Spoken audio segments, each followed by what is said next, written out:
Good morning, wrestling fans. Welcome to PWR Today for Friday morning, June the 3rd, 2022. The man they call Meathead, Matthew Thomas of the M.O.T.S fame. Good morning, Matthew. How you doing?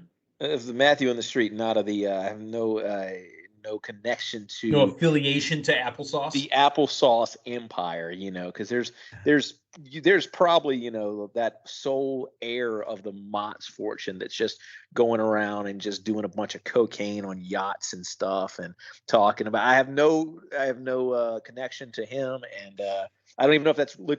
I'm not slandering anybody. I don't know if that's a made up story. Okay, I'm sure whoever is the M.O.T.S heir is a wonderful upstanding. So, are you like the opposite of that Seinfeld episode? Instead of the O. Henry heir, the one that walked around without a bra, are you walking around without underwear because you're a M.O.T.S heir? Yeah. I mean, there's got to be one, right? I mean, legend has it. Yeah, I mean, you could probably get away with telling people you're the M.O.T.S heir for a while because it's not somebody that you hear a lot about. So, like, at least who's going to fact check you? Yeah, you could before cell phones. Okay, now somebody's going to be like, I don't believe you're the M.O.T.S heir, and they'll like put out the little phone and whatever, and it's like, all right, okay, you don't want to have any fun, but shout out to the M.O.T.S heir out there if you're listening. Well, even though you might be the M.O.T.S heir and he might get all his applesauce for free. Yeah, how about that applesauce? He needs to get clothing, and when he needs 10% off, where does he go? He goes to collarandelbowbrand.com. He enters promo code Linda K to save 10% off. And he is, he's probably going to make sure that he's eating his applesauce when he's not wearing it, because you wear threads like that, you don't want to, drip applesauce. That's right. Don't want to get the pork chops and applesauce. Yeah, I've never understood that combination. Never understood it either. It was never for me, but that was always a famous line. Pork chops and applesauce. But anyways, 10% the promo code Linda K at collarandelbowbrand.com. Matthew, we had a bunch of news. We've kind of filtered it down here. We got to lead with MJF stuff again. The talk of the wrestling community, the internet wrestling community, is that MJF has been removed from the AEW roster pages. Now, we mentioned this yesterday morning. This is my opinion. Matthew, I believe you concur. You'll correct me if I'm wrong. This is a work, folks. This is something that I believe is being set up to get us to punk MJF for the title.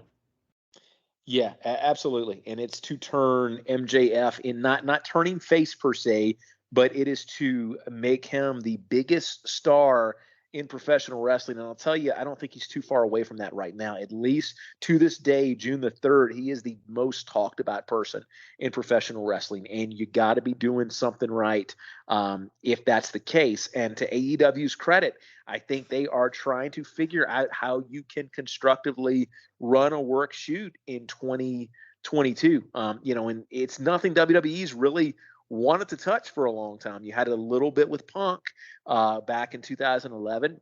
Got it a little bit, which inspired MJF, by the way. Yeah, you got it a little bit with freaking Miz on Talking Smack with him and Daniel Bryan at the time, but it's not really anything. WWE, I don't think, has a fan base primarily that you want to.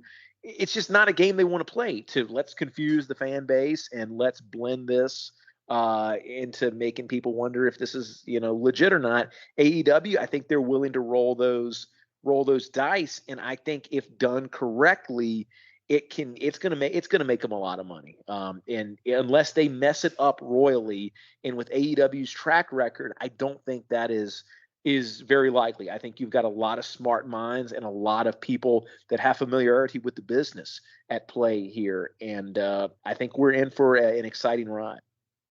Well, you talk about making them a lot of money. What's not going to make them any money is anything from AEW Shop. If you try to find something that might be MJF related on AEW Shop, You're going to get a 404 error. And I think that's intentionally done. Yeah, that's, and you're taking a pretty significant step at that point, because, I mean, you're limiting, revenue streams for AEW and, any cut MJF was getting. Let me ask you this, Meathead. Do we see MJF address it at some point and a freaking, 1995 GeoCities looking webpage where MJF is hawking his own merch, or maybe selling his merch in the crowd or something? Do we get him with a bootleg revenue stream that is really AEW funded? Maybe. Maybe. I mean, I don't know if it's going to happen, but I mean, there's nothing wrong with that. I mean, it would be another piece to add into it. There was another video that was out there. We didn't talk about this off air before, but there was another video out there. Apparently, him doing carpool karaoke with Ruby Soho and Will Hobbs. Did you see this video yet? No, I didn't. And I tell you, man, as a guy who is as kayfabe all the time as he is, I kind of don't want to see it, man. I You kind know of don't what? want to He see it was as you're inside of perfect MJF. MJF. Nope, Was he he? was perfect because he was a dick almost the Was he? entire video.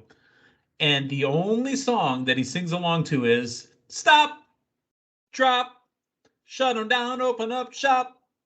Oh, that was worth the price of admission. Matter of fact, Ruby attacked him and started beating on him because he was being a douche. Yeah, yeah. All right, good for them, and good for them, and him, and every thing he's been booked so far, because he is it He's is an old very, school heel, yeah, and he is what, 26 years old, and 26 so and a half. it's good to see somebody in the industry today, much less a new up and comer, that just doesn't freaking completely go, drop the character when they get on social media. I mean, there's not many people that are even trying to do it. Okay, well, there we are. More MJF talk. And remember, when he talked on Dynamite on Wednesday night, that was Max Friedman talking to us. Brian Pillman Jr.'s mother has passed away. Now, you will know Brian Pillman Jr.'s mother, Melanie Pillman, from the Dark Side of the Ring commentary, the documentary that aired last year. Also, if you're old enough and you watched the Attitude Era, that is the woman that was interviewed the night after Brian's death, famously on Raw by Vince McMahon, which was yeah, it was weird. In '97, right after her husband dies, she's on Raw being interviewed by Vince McMahon. Yeah, and where my head goes to, when you mentioned this off air, was the Stone Cold breaking into Pillman's house and Pillman had the gun. I remember her next to him on the couch, and that's my initial memory, and kind of what my mind is frozen. One more bit here. Morrissey, W. Morrissey from Impact Wrestling says he is done with wrestling. Last night's match on Impact was his last. There's no talk on what he's going to do in the future, but to be honest, physically he looked amazing. Yeah. All you have to do is go back to some of the interviews that like Enzo, the real one, Enzo Amore, had cut about his friend Morrissey, and he knows. We all know that he had his demons, but he seems to have recovered from those. Yeah. So I don't know if wrestling just wasn't doing it for him anymore, and he wanted another challenge. But W. Morrissey done with Impact Wrestling. Yeah, and I mean, to his credit, man, I mean, his time in Impact, he looked great. I mean, he really, uh, looked really, really solid. And best of luck to him and whatever he decides to do. Matthew, this weekend, tomorrow night and Sunday, we have WWE pay-per-view action, otherwise known as network exclusive, or what are they calling them now? Network Premium live event. Stay on memo, Meathead. If you go back to Wednesday's show, I think I managed to mention premium live event 15 times during the show. Wait, what's it called again? Premium live event. Premium live event, huh?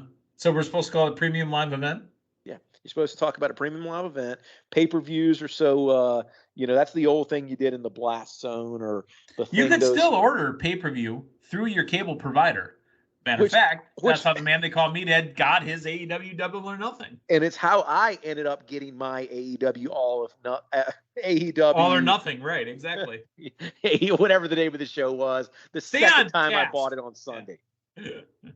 But premium live event this Saturday and Sunday. First off, Matthew, we're going to talk about the big In Your House show. Now, it being NXT, and specifically it being NXT In Your House, I don't see this show going for more than 2 hours, tops. Currently, the matches that are announced, Braun Breaker and Joe Gacy, Mandy Rose versus Wendy Chu, Cameron Grimes versus Carmelo Hayes, Pretty Deadly takes on the Creed brothers, Toxic Attraction versus Katana Chance and Caden Carter, and then Legado del Fantasma against Tony D'Angelo, Stacks, and Two Dimes. Who the hell are Stacks and Two Dimes? That's Tony D'Angelo's crew there.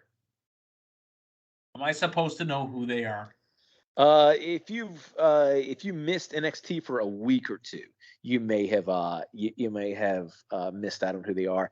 That's the thing with NXT here recently. I mean, they're throwing so many people at you on a weekly basis. We had a vignette. Nobody was featured, but it was a vignette that was subtitles last week. We actually had a vignette that showed a box being taped with packing paper. They throw a lot at you. And here's the thing. Like, we're not going to go into a state of NXT or this, that, or the other, but their formula right now, it is hard to get invested in anybody, basically, because you have got so much stimuli coming at you on a weekly basis. And, what is so interesting now about where they're at, I mean, you've got a very, very similar crew week to week in that audience. It's very reminiscent of the Impact Zone, and especially Jersey Guy. Jersey Guy's there all the time. He'll rotate his Michael Jordan black and green, because if there's any color you associate with the Bulls, it's black and green. He's got a thing for the female talent there. He's got his favorites and he's got his signs, and occasionally he'll yell out, "You're beautiful," and something like that, and "Marry me," or this, that, or the other. Yeah, NXT is that's my main grievance with them right now, man. We're building up to a premium live event, which is a lot sooner. Which is premium, while it's going to be a live. It's which an is event. Premium. I'm actually shocked that we're getting their premium live events outside of the big four pay-per-views based on their booking and kind of based on the product they're presenting right now. I did not think we would have one as soon as we're having outside of the one they had at WrestleMania. So, yeah, man, I mean, you made an offhand comment, who are these people? But that's kind of what NXT is doing now. They are really not giving you much of a formula to invest in people. And everything is on such a heightened kind of comic book type of booking now. Like the last in-depth story that I can go into that actually played off of empathetic human emotions was Cameron Grimes' title win at WrestleMania, where he was, or at the pay-per-view prior, or the premium live event prior to WrestleMania, where he was trying. Well, it was a live event that was premium. Yeah. Win the title for his father. Man, everything else feels like it's kind of in this little alternate reality type of deal. Legado del Fantasma against Tony D'Angelo, Stacks, and Two Dimes. I'm going to say it's Fantasma only because I know the three guys in there. NXT Women's Tag Team Champions, Toxic Attraction. Again, Katana Chance has changed her name. She used to be, what was she? She wasn't Kaden Carter. She was, what was her name before that? Yeah. Because she's changed her name already. Yeah, she has. And again, we go to NXT and the names and the cast of characters, man. I'm drawing a blank. If I hear it, it'll ring a bell. Casey Cantanzero. Yeah. So I like those girls. However, I don't see Toxic Attraction losing their belts. I didn't until Linda and I's show the other day when we were breaking this down, and I think there might be a title change here based on the go home segment on NXT the other night, but more importantly, based on the fact that WWE is now short a couple women's tag team champions. I think Toxic Attraction jumps, they drop, and then they jump to the main roster. They take Mandy with them? Oh, see. So let's talk about the match. Mandy Rose is taking on Wendy Chu. Yeah. Because Mandy Rose has built her brand, finally. Mandy Rose wasn't around, enough to build a brand on SmackDown or on Raw. And then Mandy Rose showed up in NXT, and she built the Mandy Rose brand.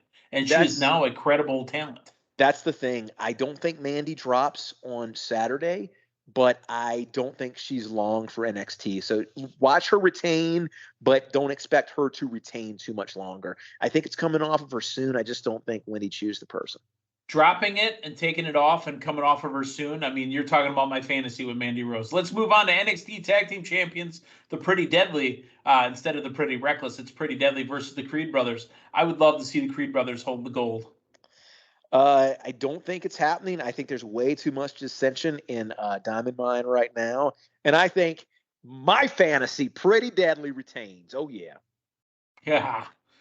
NXT North American Champion Cameron Grimes and Carmelo Hayes. Boy, that Wow, it has turned on Cameron Grimes. Yeah, they have, but I think he retains here. They're not as turned on him as much when he's not wrestling the Uso brother or in the presence of Solo Sikoa. So I think Grimes retains here, but it's to drop it to Solo very, very soon. Main event time. NXT champion Braun Breaker, a member of the team they call Meatheads, takes on Joe Gacy. Yeah, Gacy's not winning it here, man. As much as I have enjoyed Gacy, especially his earlier work, I just don't see him being the NXT champion. And Breaker actually showed some restraint on NXT this past week, where he actually was going to break a TV, and he didn't. He was going to Braun Breaker a TV? He was going to Braun Breaker a TV, which was very reminiscent of my experience with Bleacher Report over the weekend. Gotcha. Well, it's like if you were in a hotel room that's a 5-star, 0.5. Hey, did you have a TV in that room? I did. Oh, didn't get anything appropriate. I don't know what's appropriate for you, but anyway. Let's talk about the Hell in a Cell pay-per-view or live premium event. We've reached 15. Let's first go to United States Champion Theory taking on Mustafa Ali.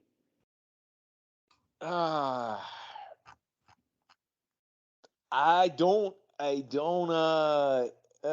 know what? No, my guy Theory's retaining. Yeah, I almost said something different, and I said something different in hopes that it would set him up of winning Money in the Bank, but not the case. He's not winning Money in the Bank. Cody Rhodes is winning that. Finn Balor, AJ Styles, and Liv Morgan taking on the Judgment Day. Apparently that picture that's been circling around the internet that I sent to our little group chat of everybody looking like they're 90 years old was done by Liv Morgan. Oh, that's great. For those that haven't seen it, Liv Morgan did a age thing on all the competitors. It showed Grandma Rhea, Grandma Liv, and like Grandpa Edge. It was and Santa AJ, by the way, too. So who's winning this mixed tag team match? Yeah, Judgment Day, because they are a legitimate stable. AJ's bunch, I don't think they are. So Judgment Day needs to win here to solidify that crew. Elias's brother, Ezekiel, is getting his first premium live event match against Kevin Owens. It's got to be Ezekiel here. That just continues that storyline. I love Ezekiel. I don't care. Ezekiel is the man. Bobby Lashley takes on Omos and MVP in a handicap match. This is custom made for Bobby Lashley to win. Yeah, and they need to. Everybody needs to move on to something else. This would have worked if it. They should do an eye for an eye match. Oh, maybe see what Seth and Ray are up to. This would have worked if it led to the reformation of the Hurt Business, but clearly it's not led to the reformation of the Hurt Business. And my goodness, I don't know if I caught you in Linda's recap of Monday, but this being the go home segment to a premium live event, my goodness, that's 17 now. Yeah, they need to go ahead and get past this. Hell in a Cell triple threat. It is not confirmed yet, but I thought that this should be in the cell. Bianca, Asuka, and Becky for the Raw Women's Championship. It's too early for Bianca to drop. I think Bianca retains. The only confirmed Hell in a Cell match, Cody Rhodes and Seth freaking Rollins, the third match in the trilogy. And this has been everything that we've wanted it to be and more since Cody arrived back in WWE. Yeah, I think you've got to have Cody get this victory. I mean, Cody's the guy right now. I mean, you've got a pay-per-view where, what? He's the guy. He's the a pay-per-view? You mean a premium live event? A premium live event. I'm sorry. Get on Page. Was what he was doing in AEW, this premium live event. Set his sight on, my goodness, we got Money in the Bank coming up 4th of July weekend. I think you're right. I think that's where Cody, I mean, it might even be as quick meathead as Cody winning Money in the Bank there, and we get that title match at SummerSlam. No cash in from Cody that night? I mean, because Roman Reigns isn't going to be at this premium live event. No. And who knows if Roman's even going to be at freaking Money in the Bank the way things are going. He might be a big four guy only. And Cody's too classy, man. Cody in that business suit, he would look, you know what? Or maybe he just keeps it for a year because an attaché like that would look good with Cody's outfit. Attaché, that's right. We don't have the opportunity to say attaché on a wrestling podcast often enough. And that's exactly what Cody would call it too. If he wins that and he's walking around with, he's calling. He's way too fancy from Tallahassee, is what he is. All right. Again, my job of popping Matthew Thomas is complete. Folks, that is the weekend wrestling. Thank you to Linda. Thank you to Matthew Thomas. I'm the man they call Meathead. We will be back Monday morning recapping everything from In Your House and the premium live event of In Hell in the Cell. Thanks for stopping by. So long, everyone.